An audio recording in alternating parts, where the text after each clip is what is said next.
tempat tidak diinginkan orang. Di tengah malam, Harley melompat keluar dari taman spiritual kecil, mencari tempat terpencil, bersila di atas batu, diam-diam mencoba mencari tahu misteri api sejati di lautan diafragma. Sejak dia mendapatkan api sejati, Harley telah mendapatkan banyak manfaat. Diafragma dia diperbaiki dan kemudian terbuka lautan diafragma. Energi sejati juga telah dimurnikan dan disempurnakan. Dapat dikatakan bahwa fondasinya saat ini lebih baik daripada saat berada di Sekte Zheng Yang. Benar-benar luar biasa. Harley bergumam, lalu memejamkan mata dan beristirahat, suasana hatinya sangat jernih. Segera, energi spiritual langit dan bumi yang tipis berkumpul, dengan dia sebagai pusatnya, membentuk pusaran energi spiritual, yang digerakkan olehnya, diserap ke dalam tubuh melalui titik-titik akupuntur di seluruh tubuh, dan kemudian dituangkan ke lautan diafragma, lalu dimurnikan oleh api sejati emas. Di sisi lain, dia membagi api sejati menjadi untaian yang tak terhitung jumlahnya, baik disuntikkan ke meridian, dibungkus ke tulang, atau digunakan untuk melunakkan tulang dan meridian. Seiring waktu, dalam perubahan halus, meridiannya telah melebar dan menjadi fleksibel, dan tulangnya telah ditempa oleh api sejati, dan cacatnya juga telah dihaluskan, menjadi halus dan fleksibel, dan sedikit cahaya keemasan tetap ada. Tidak tahu kapan dia melompat dari batu, dan tubuhnya setelah ditempa dengan api sejati membuatnya merasa lebih nyaman dari sebelumnya. Bagus. Dengan raungan yang kuat, Harley mendarat di tanah, energi sejati bergegas berkumpul di telapak tangan, dan ada sedikit guntur dan kilat di antara jari-jari. Telapak petir. Dengan teriakan keras, dia menamparkan batu dengan telapak tangan. Bang! Angin yang kuat membawa guntur untuk memecahkan batu. Teknik telapak tangan ini merupakan misteri menyerang yang diperoleh dari latihannya, namanya telapak petir, yang memiliki kekuatan telapak petir, suara guntur yang kuat serta mendominasi. Oleh karena itu, penggunaan teknik ini membutuhkan tingkat kekuatan fisik yang lebih tinggi. Jika tidak, telapak petir yang kuat saat melukai musuh, juga dapat melukai meridian dan tulangnya sendiri. Inilah kekurangan dari teknik hitam ini. Namun, kelemahan ini benar-benar bisa diabaikan olehnya. Dengan api sejati, kekuatan fisik, meridian, dan ketangguhan tulangnya benar-benar bisa mengabaikan cedera diri akibat telapak petir. Hush! Menghembuskan napas dalam-dalam, dia mengeluarkan gulungan yang diberikan Fendi Zhang kepadanya dan membukanya untuk membacanya. Sekte Hang Yue dibagi menjadi dalam dan luar. Gerbang luar dibagi menjadi 1 istana, 1 aula, 2 taman, 3 puncak dan 8 paviliun. 1 aula, aula penegakan hukum, jika tetua bersalah, itu akan ditangani oleh Balai Penegakan Hukum. 1 sesi, aula kedisiplinan, jika seorang murid bersalah, dia akan ditangani oleh aula kedisiplinan. 2 taman, taman rumput spiritual dan taman buah spiritual. 3 puncak, puncak Tianyang, puncak Diyang dan puncak Renyang, yang merupakan 3 puncak utama gerbang luar Hang Yue. 8 paviliun, paviliun senjata spiritual, paviliun pustaka, paviliun obat spiritual, paviliun harta karun, paviliun semesta, paviliun tugas, paviliun intelijen, paviliun Jiu King. Tetapi gerbang bagian dalam adalah 1 aula, 2 taman, 7 paviliun, dan 9 puncak. Sebagai perbandingan, gerbang dalam kurang 1 paviliun obat spiritual daripada gerbang luar, tetapi memiliki 6 ekstra puncak utama. Sama dengan Sekte Zheng Yang. Harley menyentuh dagunya, dia pernah menjadi murid paviliun intelijen Sekte Zheng Yang, biasanya mengumpulkan beberapa informasi sederhana selain kultivasi, dan karena ini, saat terakhir kali dia turun gunung, murid Sekte King Yun memecahkan diafragma dia. Namun, sebagai mantan murid paviliun intelijen Sekte Zheng Yang, Harley masih sangat menyadari bahwa Sekte Hang Yue ini juga seperti Sekte Zheng Yang. Di permukaan, terlihat tenang, tetapi dalam kegelapan, ada arus bawah yang mengamuk dan pertempuran rahasia antara berbagai faksi tidak pernah berhenti.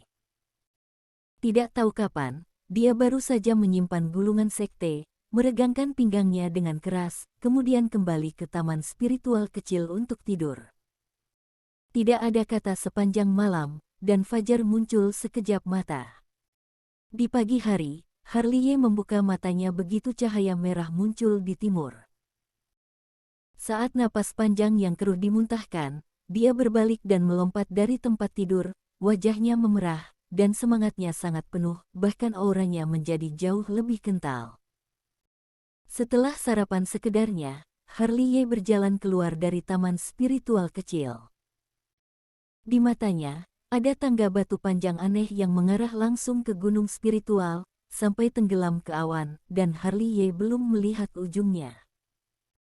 Mengambil napas dalam-dalam, Harley mengangkat kakinya dan berjalan selangkah demi selangkah. Setiap langkah yang dia ambil, dia bisa merasakan aura yang luas dan megah datang ke arahnya. Mengambil langkah terakhir, Harley menatap dunia di depannya. Gunung-gunung di kejauhan sangat kuat, pohon-pohon kuno menjulang tinggi, energi spiritual kabur, awan dipenuhi kabut, dan bangau menari-nari di awan dari waktu ke waktu. Aku menemukan perasaan seperti berada di sekte Zeng Yang. Harley tersenyum, dengan rakus menyedot energi spiritual yang terbang di udara. Mengikuti rute yang Fendi Zhang katakan padanya, Harley berjalan menuju satu sisi. Di pagi hari, ketika energi spiritual dan energi matahari dan bulan berada pada waktu yang paling murni, Harley berjalan dan melihat banyak murid yang rajin sedang duduk di atas batu berkultivasi dan mengatur pernafasan. Ketika Harley berjalan melewati mereka, mereka hanya melirik sekilas. Setelah berbelok beberapa kali, Harley sampai di sebuah loteng bernama Pavilion Jiuqing. Di Pavilion Jiuqing, ada gerombolan-gerombolan 2 atau 3 murid yang masuk dan keluar. Setiap murid akan melihat ke atas dan ke bawah ketika melihat wajah asing Harley, tetapi ketika mendeteksi bahwa Harley hanya alam ningki tingkat 1, mereka pun menunjukkan sikap penghinaan. Ini dia. Harley menatap loteng, melangkah masuk, dan menyerahkan surat rekomendasinya. Di lobi, penerima surat itu adalah orang tua berbaju hijau. Ketika mendengar surat itu diperkenalkan oleh Fendi Zhang, orang tua berbaju hijau tidak lupa untuk melihat ke atas dan ke bawah Harley sebelum membuka surat itu. Saat orang tua berbaju hijau menatap Harley, diam-diam Harley juga diam-diam memperhatikan orang tua berbaju hijau di Pavilion Jiuqing ini. Orang ini terlalu melanggar hukum. Diam-diam bergumam, inilah yang Harley tidak bisa tidak katakan dalam hatinya. Dia tidak bisa disalahkan, karena orang tua berbaju hijau ini terlalu aneh wajahnya.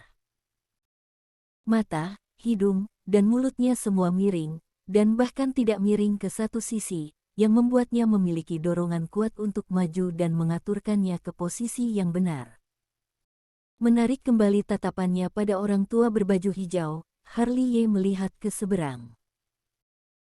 Selain orang tua berbaju hijau, ada 3 orang yang duduk di sini, satu dengan perut besar, satu sekurus kayu kabar, dan yang ketiga agak normal. Mereka berbicara dengan sangat gembira. Sikap mereka tampak tidak seperti tetua, melainkan datang untuk kunjungan teman. Mereka bertiga ini adalah ketua 3 puncak utama gerbang luar sekte Hang Yue, Laiden Zong, Henry Ge dan Master Quarlet. Setelah orang tua berbaju hijau selesai membaca, dia menyerahkan surat itu kepada mereka bertiga dan tersenyum.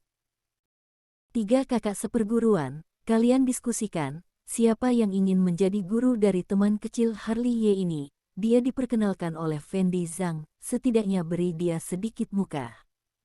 Oh, ini memang baru. Mereka bertiga melihat surat-surat itu secara bergantian, lalu melihat ke atas dan ke bawah Harley. Berapa umurmu? Laiden Zong memandang Harley dengan perutnya yang buncit. 16 tahun. 16 tahun. Laiden Zong mengangkat alisnya, kamu hanya alam ningki tingkat 1 pada usia 16 tahun. Bakatmu juga. Cek-cek. Saat dia berkata, Laiden Zong terbatuk kering, bangun, menepuk perutnya, dan berkata, oh, aku masih ada urusan di puncak Tianyang, aku akan pergi dulu. Sebelum kata-kata itu terdengar, Laiden Zong yang gemuk sudah berlari keluar dari aula, karena takut orang tua berbaju hijau akan menyeretnya kembali untuk menerima Harley Ye sebagai muridnya. Setelah Laiden Zong pergi, Henry Ge juga berdiri, dengan tangan di belakang punggungnya, dan melirik Harley Ye dengan jijik, puncak di yang aku juga tidak menerima pecundang. Dengan itu, Henry Ge juga berjalan keluar dari aula. Di aula, hanya tersisa orang tua berbaju hijau. Laiden Zong dan Henry Ge kabur satu persatu, orang tua berbaju hijau terpaksa melihat ke Master Quarlet, kakak seperguruan Quarlet, berikan sedikit muka, terima dia saja. Master Quarlet mengerutkan kening, lalu menggelengkan kepalanya sedikit, dan berkata, adik seperguruan, dia masih jauh dari kualifikasi untuk memasuki puncak Renyang, maafkan aku karena tidak setuju, bakatnya terlalu buruk. Ini. Aku punya sesuatu untuk dilakukan, ayo pergi dulu. Saat dia berkata, Master Quarlet menjentikkan lengan bajunya dan berjalan keluar dari aula seperti embusan angin. Ketua 3 puncak utama Sekte Heng Yue pergi satu demi satu. Tujuannya sangat jelas, mereka tidak mau menerima Harley Ye sebagai murid. Harley Ye sangat memahami hal ini. Itu dapat dibayangkan. Seorang kultivator berusia 16 tahun hanya memiliki kultivasi alam ningki tingkat 1, betapa buruknya bakatnya. Jika diterima sebagai murid dan tidak berhasil dilatih, akan aneh jika tidak ditertawakan oleh orang lain. Namun, jika memberitahu mereka tentang bakat Harley Ye yang sebenarnya, tidak tahu apakah mereka akan kembali untuk rebutan. Mereka bertiga pergi silih berganti. Orang tua berbaju hijau sangat malu. Melihat Harley Ye di aula, orang tua berbaju hijau batuk kering dan tertawa, teman kecil, sepertinya kamu hanya bisa menjadi murid magang, apakah kamu bersedia? Magang maka magang saja, mungkin suatu hari aku akan menjadi murid resmi. Baguslah kalau begitu. Orang tua berbaju hijau mengeluarkan token giok putih dari lengan bajunya, lalu energi sejati berkumpul di ujung jarinya, dia mengukir kata Harley Ye di token giok, lalu menyerahkannya kepada Harley Ye sambil tersenyum, anak muda, ini tokenmu. Selain itu, orang tua berbaju hijau juga mengeluarkan botol giok. Walaupun botol giok tersegel, Harley Ye masih bisa mencium aroma obat. Tak perlu diragukan lagi, botol giok berisi cairan spiritual yang membantu kultivasi. Karena kamu murid magang, tidak ada teknik latihan Heng Yue, tidak ada jubah Heng Yue, dan untuk esensi spiritual ini, kamu hanya bisa mendapatkan satu botol. Terima kasih tetua. Harley Ye mengambil esensi spiritual, dia tidak terlalu peduli. Oke, pergi ke paviliun senjata spiritual untuk mendapatkan senjata spiritual. Orang tua berbaju hijau tersenyum, sambil berkata, dia tidak lupa untuk menepuk pundak Harley Ye. Suaranya lembut, tanpa sedikit pun keagungan yang kuat, anak muda, bekerja keras, aku akan melihat kinerjamu dalam 3 bulan.